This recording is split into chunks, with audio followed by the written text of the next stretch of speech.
Biblical theology shows us that the Bible isn't a collection of random stories. It's one unified story of God's redeeming work. In this reflection, I share what struck me, what was new, what's still confusing, and how this big picture vision transforms our worship. Welcome back to the channel. In this video, I want to share some reflections from Week 1, which introduced biblical theology, and Week 2, which began exploring creation through the Patriarchs. I'll walk through what struck me, what was new, what was confusing, and finally how this vision of biblical theology changes the way we worship God. First, what is striking? What stood out to me most is how unified the Bible really is.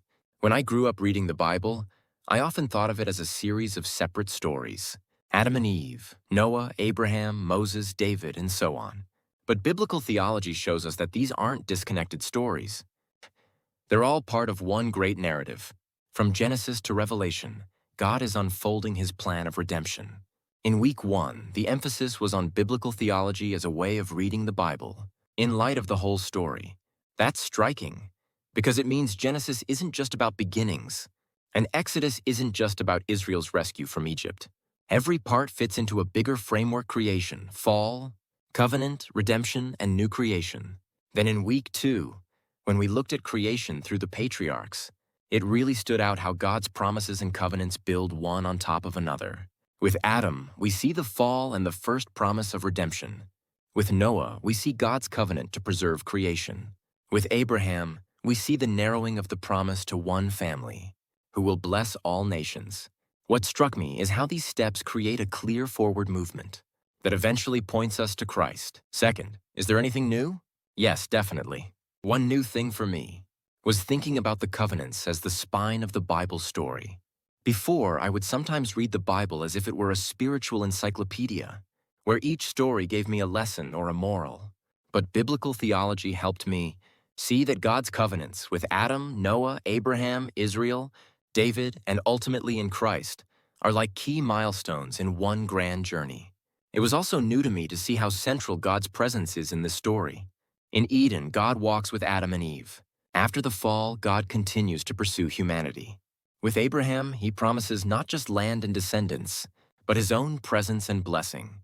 Later, with Moses, God's presence fills the tabernacle. And ultimately, in Christ, God with us becomes literal. This theme of God dwelling with his people was something I hadn't fully noticed before. Third, what is confusing? I'll be honest, some things are still a bit confusing. For example, how do we balance the historical and the theological aspects of Genesis? On one hand, these are real events in history. On the other hand, they're written to teach us deep truths about God, humanity, and the world. Figuring out how to hold those two together can be challenging. Another area of confusion is details like the genealogies or the sons of God and daughters of men in Genesis 6. What exactly is going on there? Scholars debate, and sometimes the details can distract from the bigger theological picture. And finally, sometimes it's tricky to keep the big storyline in view without flattening the uniqueness of each covenant.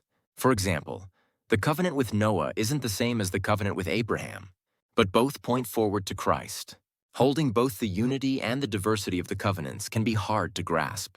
Finally, how does this vision of biblical theology affect the way we worship our God? Honestly, it changes everything. If the Bible is one grand story of God's redeeming work, then worship is not just about me and my personal faith. Worship is about entering into that bigger story. We worship God as Creator, the one who spoke the world into being, who made it good and who sustains it still. We worship him as Judge, holy and just, who cannot ignore sin, who judged Adam and Eve, who judged the flood, and who scattered Babel. We worship him as Redeemer, the God, who preserves a remnant, who makes promises, who rescues his people, and who fulfills every covenant in Christ. And we worship him with hope, because the God who began creation will bring about new creation. This vision of biblical theology lifts our eyes. Worship is not just about thanking God for what he has done for me today, although that's important. Worship is about praising him for what he has done for all of history, and what he will do for all of creation. When I see the Bible this way, my worship grows deeper. I'm not just singing songs. I'm joining the whole story of God's people, past, present, and future. Big picture. So, to sum up, what is striking? The unity of the Bible story. What is new? The role of covenants and God's presence as the backbone of that story. What is confusing? Balancing history and theology, and fitting together the details with the bigger picture. And how does it affect worship? It reminds us that worship is not just personal, but cosmic, about God's glory in all of history and in all creation. Thanks for watching. If this reflection helped you see the Bible's story more clearly, don't forget to like, share, and subscribe for more content on biblical theology and scripture.